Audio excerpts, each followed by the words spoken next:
Hello and welcome to biology Pathshala. आज हम लोग क्लास 12th के चैप्टर ह्यूमन रिप्रोडक्शन के बारे में हम लोग स्टार्ट करेंगे। ये क्लास 12th के लिए फर्स्ट वीडियो होगा। क्लास 12th में ह्यूमन रिप्रोडक्शन जो है वो हम लोगों ने मोस्टली अगर देखें तो क्लास 10th में ये चीज़ हम लोग पढ़ चुके हैं। बस इसका डिस्क्रिप्टिव पोर्शन हम लोगों को 12th में देखने को मिलता है। अगर हम देखें तो ये जो लेक्चर्स आपके ह्यूमन रिप्रोडक्शन में मिलेंगे, इनका आपको फ़ायदा नीट एग्ज़ाम में आपको बिल्कुल देखने को मिलेगा।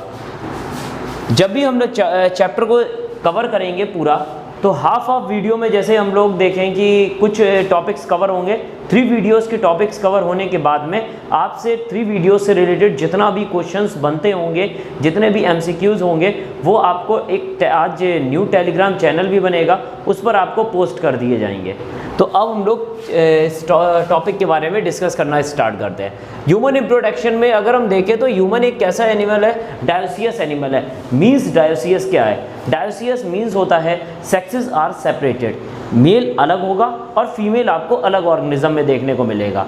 डायोसियस के अगर अपोजिट की बात करते हैं तो डायोसियस का अपोजिट होता है monoecious. Means as a earthworm, earthworm में अगर हम देखें तो अर्थवॉर्म के किसी सेगमेंट में मेल पार्ट होता है, तो उसी अर्थवॉर्म में किसी और अनदर सेगमेंट में हमारा क्या होता है? फीमेल पार्ट होता है। तो इसके मतलब कि एक ही ऑर्गेनिज्म के अंदर जब मेल रिप्रोडक्टिव पार्ट और फीमेल रिप्रोडक्टिव पार्ट जब पाए जाते हैं, ऐसे ऑर्गेनिज्म हमारे कहलाते हैं मोनोसियस। बट ह्यूमन के एक ऑर्गेनिज्म में एक ही रिप्रोडक्टिव पार्ट होगा, मीन्स मेल होगा तो मेल रिप्रोडक्टिव सिस्टम, अगर दूसरा ऑर्गेनिज्म में अगर फीमेल रिप्रोडक्टिव सिस्टम पाया जा रहा है, मीन्स वो फीमेल है। तो ऐसे ऑर्गेनिज्म को हम लोग क्या बोलते हैं? डायोसियस बोलते हैं। डायोसियस ऑर्गेनिज्म की एक और अगर हम देखें तो इसकी एक और कैरेक्टरिस्टिक्स है ह्यूमन की, ये विविपेरस एनिमल्स है।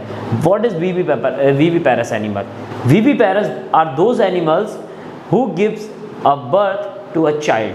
मतलब कि चाइल्ड देने वाले बच्चे जो ऑर्गेनिज्म होते हैं, वो ऑर्गेनिज्म के अंदर विविपेरिटी पाई जाती है, ठीक। लेकिन अगर अदर ऑर्गेनिज्म देखें जैसे कि स्नेक और ये ऑर्गेनिज्म में हम लोग को देखने को मिलता है, ये जितने सभी क्या देते हैं? एग को देते हैं, जिनसे आगे चल के एक न्यू ऑर्गेनिज्म क्या होगा? निकलता है। ह्यूमन के अंदर अगर हम देखें तो रिप्रोडक्शन के लिए जो चीज़ें होती हैं वो क्या होते हैं? सबसे पहले तो रिप्रोडक्टिव पार्ट होता है। रिप्रोडक्टिव पार्ट किससे जुड़ा होता है? एक्सेसरी, उसमें डक्ट होती हैं, एक्सेसरी ग्लैंड्स होती हैं, और क्या होता है? एक्सटर्नल जेनेटिलिया होता है। ह्यूमन के अंदर जो रिप्रोडक्टिव पार्ट होता है उसको हम लोग बोलते हैं गोनेड्स। क्या बोलते हैं? गोनेड्स। अब गोनेड्स क्या होते हैं? मेल के अंदर जो रिप्रोडक्टिव पार्ट जो गोनेड्स होते हैं उनको बोलते हैं टेस्टिस बोलते हैं, जबकि फीमेल के अंदर जो रिप्रोडक्टिव पार्ट होता है उन गोनेड्स को हम लोग बोलते हैं ओवरी बोलते हैं। तो मेल के अंदर टेस्टिस और फीमेल के अंदर ओवरी। टेस्टिस और ओवरी एक प्रकार के क्या होते हैं? प्राइमरी सेक्स ऑर्गन होते हैं, जबकि बचे हुए accessory duct, accessory gland, external genitalia हमारे क्या होते हैं? सेकेंडरी सेक्स ऑर्गन्स होते हैं। तो प्राइमरी सेक्स ऑर्गन और सेकेंडरी सेक्स ऑर्गन्स क्या होते हैं, इनके बारे में आप लोगों ने अभी देखा है। Next, human sexual dimorphism show करता है। मीन्स अगर हम लोग एक्सटर्नल मॉर्फोलॉजिकल बेस पर किसी भी ऑर्गेनिज्म को सेपरेट कर सकें कि मेल कौन है और फीमेल कौन है, इसके आधार पर ये प्रोसेस जो हमारी कहलाती है, ये हमारी कहलाती है sexual dimorphism. Sexual means on the basis of sex, di मतलब दो, और मॉर्फिज्म मतलब on the basis of morphology. Next अगर हम देखें basic phases of reproduction, reproduction के बेसिक फेजेस क्या होते हैं? मतलब कि एक ऑर्गेनिज्म से एक जो दूसरा ऑर्गेनिज्म, न्यू ऑर्गेनिज्म फॉर्म हो रहा है, इसके बीच में जो भी स्टेप्स होती हैं, जो भी फेजेस होती हैं, उनके बारे में हम लोग देखेंगे। रिप्रोडक्टिव पार्ट या गोनेड्स जो होते हैं, इनके अंदर सबसे पहले एक प्रोसेस होती है जिसको बोलते हैं गैमेटोजेनेसिस। गैमेटोजेनेसिस वर्ड सबसे पहले बायो में एक चीज़ आपको अच्छे से समझनी चाहिए, जो वर्ड्स होते हैं वो कहीं ना कहीं अपने अंदर आने वाली प्रोसेस के बारे में बताते हैं। जैसे गैमेटोजेनेसिस, गैमेटो मतलब गैमेट्स, जेनेसिस मतलब फॉर्मेशन। मीन्स यहाँ पर प्राइमरी सेक्स ऑर्गन के अंदर जो गैमेटोजेनेसिस की प्रोसेस हो रही है, वहाँ पर गैमेट्स का फॉर्मेशन होगा। ये गैमेट्स पहले हमारे कहलाते, अगर मेल के अंदर देखें तो मेल के अंदर जो टेस्टिस होती है उसके अंदर जो गैमेटोजेनेसिस की प्रोसेस होती है उसको क्या बोलते हैं, स्पर्मेटोजेनेसिस। मींस स्पर्म और जेनेसिस स्पर्मेटोजोआ, और जेनेसिस मतलब फॉर्मेशन। तो स्पर्मेटोजोआ का फॉर्मेशन हमारा क्या कहलाता है, स्पर्मेटोजेनेसिस कहलाता है। जिसकी लास्ट में हम देखते हैं स्पर्मेटोजोआ से क्या बन जाते हैं, मैचुरेशन के बाद स्पर्म बन जाते हैं और स्पर्म मेल गैमेट होता है। अगर हम देखें फीमेल के अंदर क्या होती है, ओवरी, जो कि क्या होता है, प्राइमरी सेक्स ऑर्गन होता है। इसके अंदर जो गैमेटोजेनेसिस की प्रोसेस होती है इसको बोलते हैं oogenesis, और oogenesis के अंदर बनता है ओवम। और ओवम भी एक ऐसा होता है गैमेट होता है, क्योंकि ये फीमेल के अंदर फॉर्म होगा तो ये इसको हम लोग क्या बोलते हैं, फीमेल गैमेट बोलते हैं। नेक्स्ट प्रोसेस है इंसेमिनेशन। इंसेमिनेशन का मतलब देखिए, इन मतलब होता है इनसाइड, सेमिन SEMEN, सीमेन, ये जो होता है ये मेल का रिप्रोडक्टिव फ्लूइड होता है जिसमें हमारे क्या प्रेजेंट होते हैं, स्पर्म प्रेजेंट होते हैं। तो स्पर्म जिस फ्लूइड के अंदर प्रेजेंट होते हैं उसको बोलते हैं सीमेन। उसका फीमेल रिप्रोडक्टिव ट्रैक्ट में जाना ही की प्रोसेस क्या कहलाती है, इंसेमिनेशन कहलाती है। अब मेल रिप्रोडक्टिव जो मेल गैमेट है वो इंसेमिनेशन की प्रोसेस के बाद कहाँ पहुँच गया, फीमेल रिप्रोडक्टिव ट्रैक्ट में पहुंच गया। अब फीमेल रिप्रोडक्टिव ट्रैक्ट में जब मेल गैमेट जाएगा तो फीमेल रिप्रोडक्टिव ट्रैक्ट में आगे जाकर उसको क्या मिलेगा, फीमेल गैमेट मिलेगा। और फीमेल गैमेट का मेल गैमेट से फ्यूजन क्या प्रोसेस कहलाती है, फर्टिलाइजेशन। तो मींस फर्टिलाइजेशन में हम लोग मेल गैमेट का फीमेल गैमेट से फ्यूजन के बारे में पढ़ेंगे। मेल गैमेट के फीमेल गैमेट का जब फ्यूजन होता है तो जो चीज़ बनती है उसको क्या बोलते हैं, जाइगोट। जाइगोट के अंदर नेक्स्ट प्रोसेस होती है जिसको हम लोग बोलते हैं क्लीवेज।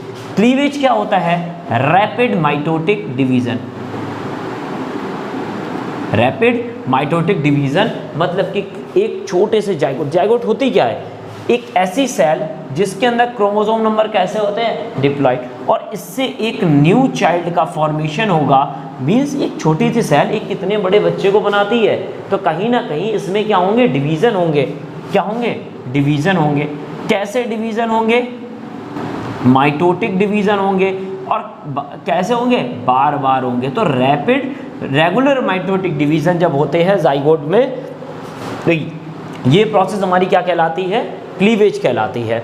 अच्छा, रैपिड माइटोटिक डिवीजन से जो चीज़ बनती है वो हमारा होता है ब्लास्टुला, और इसकी अपर लेयर हमारी इसमें एक चीज़ बनती है जिसको हम लोग बोलते हैं ब्लास्टोसिस्ट। अब भाई ये ब्लास्टोसिस्ट बन रही है, ये ब्लास्टुला बन रहा है, ये हमारा बन रहा है यूट्रस में। फर्टिलाइजेशन कहाँ होता है, फर्टिलाइजेशन जो हमारा और ये जो दोनों चीज़ें हैं ये हमारी बनती हैं फैलोपियन ट्यूब में, जो फीमेल रिप्रोडक्टिव का पार्ट होता है, आगे डिस्कस करेंगे।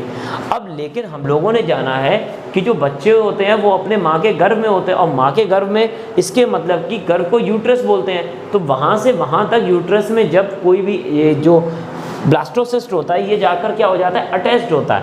तो ब्लास्टोसिस्ट का अटैच होना, किसका, ब्लास्टोसिस्ट का मदर के यूट्रस से अटैच होने की प्रोसेस क्या कहलाती है, इम्प्लांटेशन। अब भाई मदर के यूट्रस से ये अटैच हो गया, लेकिन इसको एक चाइल्ड बनाने के लिए इसको क्या चाहिए, एनर्जी चाहिए, फूड चाहिए। और जब फूड चाहिए तो इसके मतलब कि फूड के लिए मदर से चाइल्ड के में एक पाइप फॉर्म होगा, एक पैसेज फॉर्म होगा, और इसी पैसेज को हम लोग बोलते हैं प्लेसेंटा। और ये प्रोसेस क्या कहलाती है हमारी, तो ये प्रोसेस कहलाती है प्लेसेंटेशन कहलाती है। ठीक, अब आगे डेवलपमेंट स्टार्ट होगा। ये जो ब्लास्टोसिस्ट या ब्लास्टुला होता है ये 2 लेयर्ड होता है। 2 लेयर्ड के बाद में अब 2 लेयर से 3 लेयर्ड बनती हैं। ठीक, और 3 लेयर्ड वाली जो गैस्ट्रुला होता है यही प्रोसेस हमारी क्या कहलाती है, गैस्ट्रुलेशन। मीन्स 3 लेयर या 3 जर्म लेयर का फॉर्मेशन हमारी क्या कहलाती है, गैस्ट्रुलेशन। हमने जब हम लोग 10th क्लास में थे तो हम लोगों ने पढ़ा था कि 3 टाइप के लेयर होती हैं, एक्टोडर्म, मेसोडर्म और एंडोडर्म। आखिर ये तीनों लेयर बनती कहाँ पे हैं? तो गैस्ट्रुलेशन प्रोसेस से बनती हैं, और इन्हीं गैस्ट्रुलेशन प्रोसेस से जो तीनों लेयर होती हैं यही आगे चलकर बॉडी के डिफरेंट ऑर्गन्स का फॉर्मेशन करती हैं। और अभी हमने बोला डिफरेंट ऑर्गन का फॉर्मेशन करती हैं, तो यही 3 लेयर क्या करेंगी आगे चल के? ऑर्गेनोजेनेसिस। ऑर्गेनो मतलब यहाँ पर ऑर्गन है, जेनेसिस मतलब है फॉर्मेशन। तो ऑर्गन्स का फॉर्मेशन क्या होता है? ऑर्गेनोजेनेसिस होता है। अब ऑर्गन्स बन गए, एक चाइल्ड डेवलप होने लगा है, तो 9 मंथ्स के गेस्टेशन पीरियड के बाद में वो जब चाइल्ड अपने मदर से बाहर निकलेगा तो ये प्रोसेस क्या कहलाती है? पार्चुरेशन कहलाती है। तो ह्यूमन रिप्रोडक्शन एक वर्ड है और जो उसकी फिनोमिना है वो इतने सारे स्टेप्स में जाकर हम लोगों के कंप्लीट होगी, और हर एक स्टेप को हम लोग बखूबी पढ़ेंगे, और जितने क्वेश्चंस उनसे बनते होंगे वो सारी चीज़ों के भी बारे में हम लोग डिस्कस करेंगे। ये इस वीडियो में हम लोग केवल इस ह्यूमन रिप्रोडक्शन के आउटव्यू के बारे में देख रहे हैं। अब आगे चैप्टर में हम लोग मेल रिप्रोडक्टिव सिस्टम पढ़ेंगे और फीमेल रिप्रोडक्टिव सिस्टम पढ़ेंगे। तो मेल रिप्रोडक्टिव सिस्टम जो होता है वो 4 चीज़ों से मिलकर बनता है: primary sex organ, accessory duct, accessory gland और external genitalia. Same female reproductive system भी हमारा 4 चीज़ों से मिलकर बनेगा: primary sex organ, accessory duct, accessory gland और external genitalia.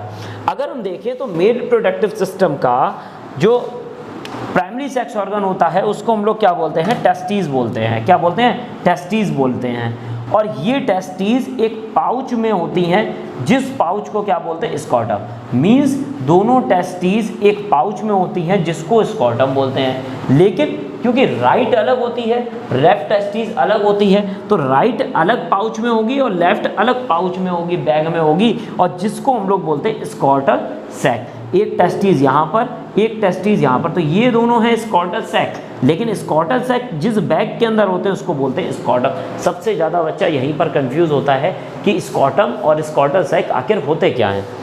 Next, accessory duct. अच्छा एक चीज़ बताइए, यहाँ पर हम लोगों ने गैमेटोजेनेसिस पढ़ी, यहाँ स्पर्मेटो, ये गैमेटोजेनेसिस कहाँ हो रही थी? टेस्टिस में हो रही थी। मीन्स स्पर्म फॉर्म होंगे, स्पर्म यहाँ पर बनेंगे और इनसे बनते हुए बाहर निकलेंगे।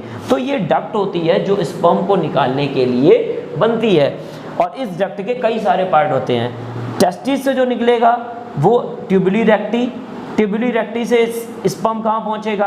रेटी टेस्टिस में, रेटी टेस्टिस से वासाई फ्रेंचिया, वासाई फ्रेंचिया से एपिडिडाइमिस, एपिडिडाइमिस से वास डिफरेंस, वास डिफरेंस से इजाकुलेटरी डक्ट, और इजाकुलेटरी डक्ट से यूरेटर। ये मैंने आपको सीरीज़ में इसलिए लिखे हैं क्योंकि आगे चल के जब हम लोग क्वेश्चंस को सॉल्व करेंगे तो वहाँ पर डायरेक्ट आपको ये पूरा आपको एक्सेसरी डक्ट देख के दी जाती हैं, और फिर इनमें से कुछ चीज़ों को क्या किया जाता है? हाइड किया जाता है, और फिर वहाँ पर आपको एग्ज़ाम में उनके बारे में लिखना होता है। ठीक, तो इसलिए इन सीरीज़ को याद करना बहुत ज़रूरी होता है। इन सीरीज़ के बीच में ही आपको देखने को मिलेगा कुछ ग्लैंड्स प्रेजेंट होती है, जैसे सेमाइनल वेसिकल। सेमाइनल वेसिकल हमारी इजाकुलेटरी डक्ट में यहाँ पर प्रेजेंट होगी। ठीक, उसके बाद हम देखेंगे प्रोस्टेट ग्लैंड और कॉपर्स ग्लैंड। ये 2 टाइप की ग्लैंड होती हैं जो हमारी मेल रिप्रोडक्टिव सिस्टम में देखने को मिलती हैं। लेकिन ये दोनों कहाँ पर आपको देखने को मिलेंगी? मोस्टली आपको यूरेथ्रा वाले, यूरेथ्रा के पास में आपको देखने को मिलेंगी। तो ग्लैंड से उनका लोकेशन, उनका फंक्शन, ये चीज़ें पूछी जाती हैं। External genitalia, external genitalia male reproductive system को क्या बोलते हैं? पेनिस बोलते हैं। अब फीमेल रिप्रोडक्टिव सिस्टम के बारे में बात करेंगे तो फीमेल रिप्रोडक्टिव सिस्टम जो होता है वो प्राइमरी सेक्स ऑर्गन, उसको क्या बोलते हैं? ओवरी बोलते हैं। एक्सेसरी डक्ट जो होती हैं वो हमारी कौन सी होती हैं? मतलब ओवरी के अंदर गैमेटोजेनेसिस होगी, मींस क्या होगा? ओवम।